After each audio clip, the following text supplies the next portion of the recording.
You want to know the one thing avoidance can't handle: when the super empath finally detaches, not halfway.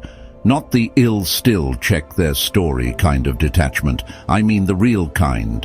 The kind that turns silence into power. The kind that flips the whole dynamic upside down. Because when an avoidant loses control over an empath's attention, they lose their identity. For so long, they've fed off your emotional gravity, your warmth, your reassurance, your need to fix, heal, or understand them. You were the safe harbor they ran from, but always counted on being there. But when you stop chasing, when your tone changes from emotional to indifferent, when you stop over-explaining yourself and start walking in silence, something in them shatters. Marcus Aurelius once said, "If it is not right, do not do it. If it is not true, do not say it." That's the level of self-control the super empath reaches. Detached, calm, certain, no performance, no revenge, just quiet truth. And that truth, it eats avoidance alive. Because your calm exposes their chaos. Your silence exposes their noise. Your peace reminds them of everything they threw away. Psychology calls it reverse activation. The moment the chaser becomes the unavailable one, and the avoidant feels the emotional distance they once created, that's when their defenses start to crumble. That's when their mask slips. And suddenly the person who needed space can't stand the silence they once demanded. They replay every message, scroll through old photos, try to convince themselves they're fine. But the more they try to numb it, the more the detachment burns. Because this isn't the cold shoulder. It's evolution. It's the super empath finally realizing, I'm not the problem, I'm the lesson. And that's what breaks the avoidant. Not losing you physically, but realizing your love was never a threat. It was their unhealed fear that made them run. They thought your empathy was weakness.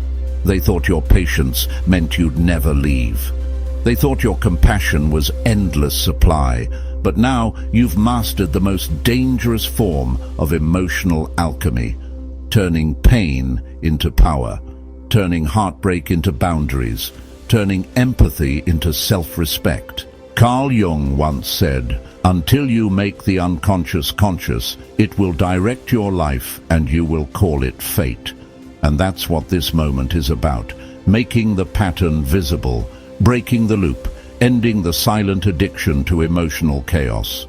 Because once you stop overgiving, the avoidant has to sit with their own emptiness. No more emotional mirror, no more validation, no more sure thing waiting in the wings. And that's what they can't handle. Not your anger, your absence. Not your tears, your indifference. Not your love, your neutrality. When the super empath detaches, they stop reacting, they stop explaining, they stop trying to decode every mixed signal. They simply observe, and that's when the tables turn. See, detachment doesn't mean you stopped caring. It means you started protecting your energy. You stopped trying to save people who refuse to swim. You stopped watering connections that drain your roots. And that's the power avoidants never expect, to meet someone who can love deeply and walk away peacefully. So if you're watching this right now, and you've reached that quiet point where nothing they do surprises you anymore, you're not getting colder, you're getting clearer. You've crossed into emotional sovereignty. That's the space where your intuition leads, not your wounds, where your silence speaks louder than your explanations, where your energy becomes too calm to manipulate. Stay there. That's your leverage. That's your glow. Because the avoidant's biggest fear is losing emotional control over the one who once understood them the most. And when you detach with grace, you become the mirror they can't stand to look into. Enjoyed this video? Here's how to level up with Ace Wisdom. Drop a like if this hit home. It helps more people find the truth they need to hear. Subscribe if you're ready to outgrow the old version of yourself. We break down emotional patterns, psychology, and real power moves after heartbreak. If you're serious about healing, detaching, and becoming untouchable, this is your space. Turn on all notifications so you never miss when a new video drops. Want deeper insights, plus exclusive content? Join the channel membership, Spark of Wisdom, Wisdom Warrior, or step it up a notch by becoming an Ace of Aces member. The link is in the video description. Know someone who needs this message? Share this video with a friend who's stuck, confused, or ready to rise. You could be the reason they finally let go and step up. Their breaking point: silence, replacement, and regret. And trust me, what's coming next will explain exactly why your silence is doing more damage than any argument ever could. Stay till the end, because I'm going to reveal a secret mantra in key point 3, and the first person to comment it will get pinned. Let's begin. Stay focused. Key point 1, the moment the energy shifts. There's a specific moment avoidants never see coming. It's not when you stop texting, not when you stop posting about them, not even when you block them. It's when your energy shifts. That subtle, invisible switch from, I hope they reach out, to I honestly don't care anymore. That moment your nervous system stops responding to their silence like a threat and starts responding like peace. That's when they feel it. Not logically, but energetically. Because avoidants are hyper-attuned to emotional safety. They can sense when the person who once made them feel powerful has finally stopped orbiting their world. See, for a long time, your empathy was fuel. It fed their ego, soothed their guilt, and kept them in control. They could disappear for days, and you'd still be emotionally available. You'd wait. You'd wonder. You'd overanalyze. And in their mind, that meant safety, not love, control. But when you detach, that energy source dies. And suddenly the silence they once enjoyed starts echoing back emptiness. That's why you'll often see avoidants circle back right when you've finally made peace with losing them. It's not coincidence, it's energetic recognition. They feel the supply line cut off. Psychology calls this empathic withdrawal shock. It's when the avoidant's nervous system realizes the emotional safety net is gone. Their old strategy, pushing you away to feel safe, now leaves them isolated, exposed, and unvalidated. And that triggers panic. Not always visible panic, but the kind that creeps in during quiet nights, when they scroll your profile and realize your glow isn't for them anymore. When they replay your last words and realize you meant them. When they check your last message and see no new reply. That's the collapse point. Because avoidants thrive when they can predict your emotions. They survive off your reactions.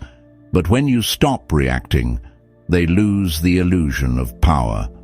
The Stoics had a name for this kind of mastery: apatheia, a state of calm indifference, not out of coldness, but in a peace. Marcus Aurelius wrote, "You have power over your mind, not outside events. Realize this, and you will find strength." That's what detachment gives you: strength without control, power without performing, peace without pretending. And the avoidant? They don't know what to do with that, because for once, they can't read you, they can't guilt you, they can't breadcrumb you. They sense your silence not as punishment, but as evolution.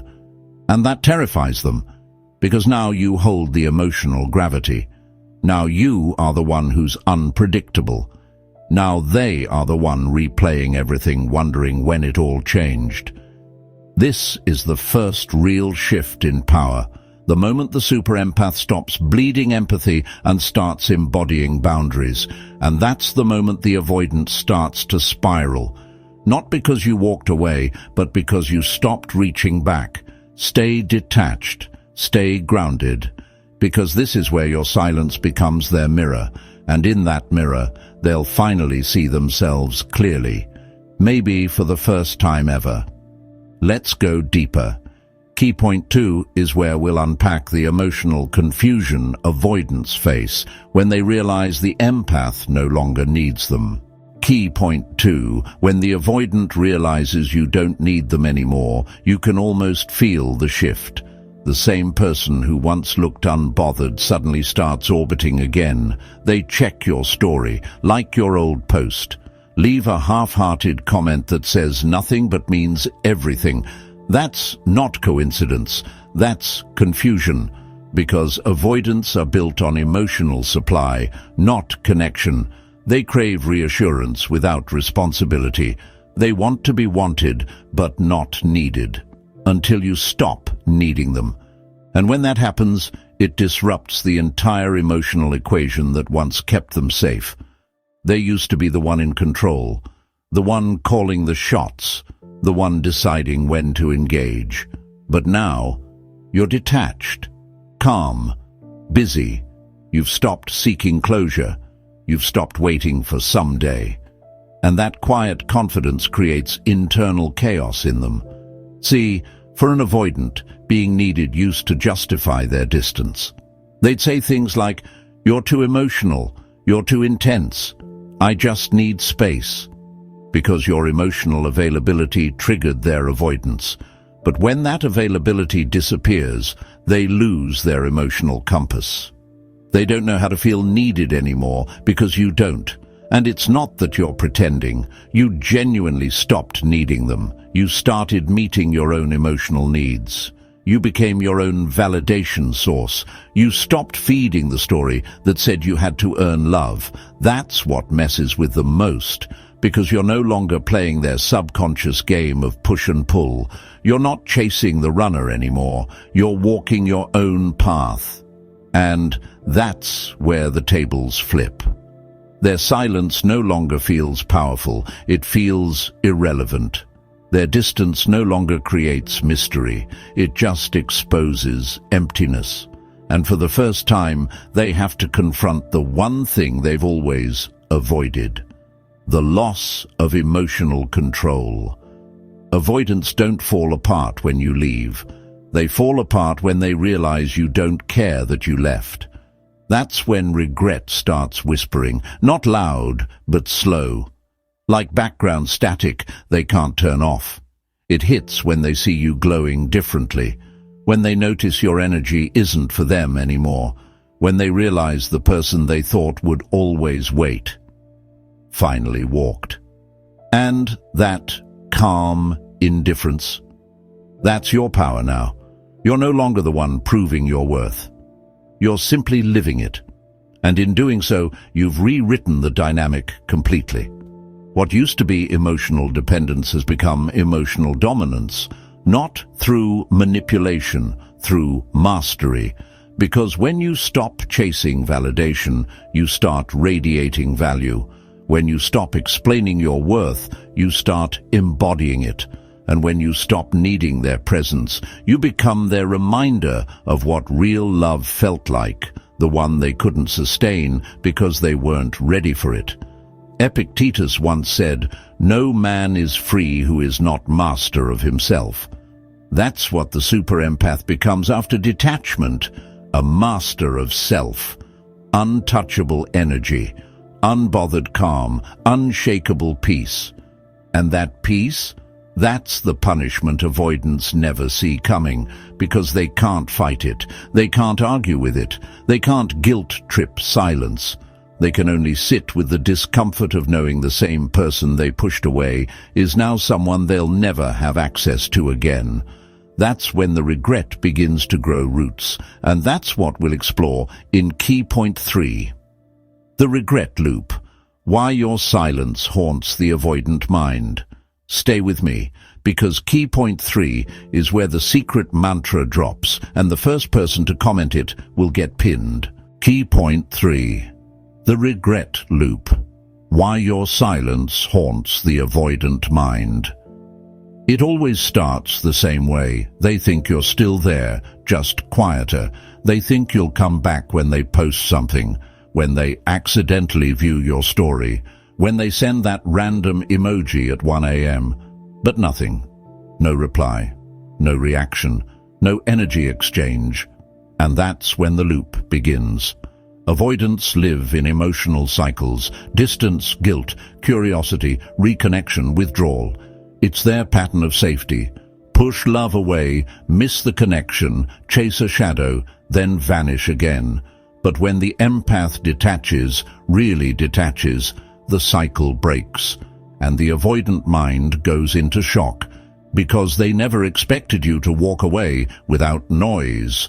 No grand goodbye, no dramatic text, no closure speech, just stillness. That's the part that haunts them.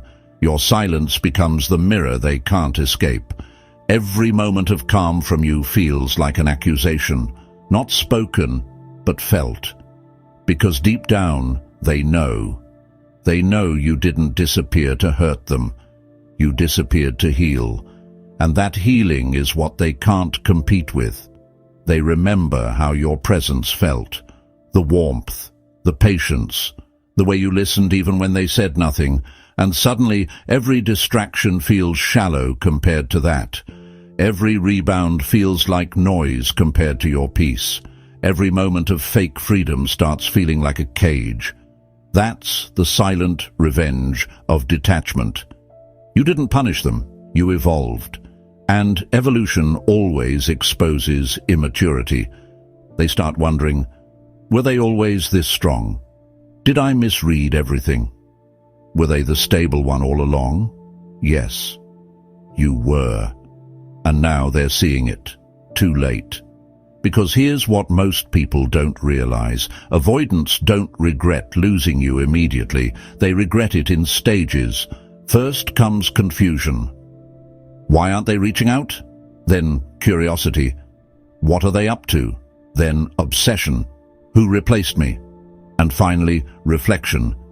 Did I push away the only person who truly saw me? That's the final stage. That's when the loop turns inward. Because they can't project anymore. They have to feel it. Your absence forces them to sit with their unhealed parts, the ones you used to soothe for them. And that's when the truth hits. They didn't lose a partner. They lost their emotional anchor. The person who gave them peace even when they brought chaos. Now every new connection feels temporary. Every new person feels shallow. Because none of them have your depth. None of them mirror back their soul the way you did. And the irony? Your silence says everything they refused to hear when you spoke. It says, I've outgrown the version of me that tolerated uncertainty. I'm done performing for love. I am the peace you weren't ready for. That's the mantra. I am the peace they weren't ready for. Type it in the comments. The first person to post it gets pinned, because that phrase isn't just a quote, it's a declaration of power. It means you've stopped begging to be chosen and started choosing yourself. It means you've shifted from overgiving to overflowing, from chasing to attracting, from pain to purpose. And that shift, that quiet, grounded, radiant energy, is exactly what drives avoidants crazy. They can't name it, they can't explain it, but they can feel it. That's the power of super empath detachment. It doesn't scream, it echoes. It doesn't seek revenge, it radiates evolution. And no matter how far they run, they'll always feel your calm in the background of their chaos, because peace leaves a louder mark than pain ever could. Now, stay tuned for key point 4, where we'll break down the moment the avoidant starts circling back, and how to maintain your emotional leverage when they do. The era of emotional sovereignty. This is what the avoidant never saw coming, the day you'd stop trying to prove your worth and simply embody it. You were never the one who lacked value. You just gave your energy to someone who didn't know how to hold it. And when you finally detached, you didn't lose them. You lost the illusion that you needed them. That's the real win. Because detachment isn't about being cold, it's about being clear. You're not punishing them with silence. You're protecting your peace. You're not hiding your heart. You're guarding it for someone who can actually meet it. The super empath isn't emotionless. They're emotionally disciplined. They still feel everything. They've just learned that not everyone deserves access to those feelings. And that's what makes you dangerous now. You don't beg. You don't chase. You don't explain. You simply observe. You've evolved past the stage of being emotionally predictable. You've become the lesson, the mirror, and the closure. Your silence isn't emptiness anymore. It's sacred space. It's where you rebuild your confidence, your focus, your fire. It's where you stop romanticizing potential and start rewarding consistency. So, if you've made it this far, understand this. You are not in the era of chasing anyone's love story. You are in the era of emotional sovereignty. And from that place, everything shifts. Because once you've experienced the calm that comes after detachment, chaos can never seduce you the same way again. Before you go, make sure you subscribe and turn on notifications, because Volume 8 isn't done yet. The final episodes are about to reveal exactly what happens when the Avoidant tries to come back, and why the Super Empath no longer needs them to. Drop one word in the comments to seal it. Sovereign. Say it to remind yourself. Your peace is the prize. Your detachment is your freedom. And your evolution? That's their regret. This is Ace Wisdom, and this is your new power.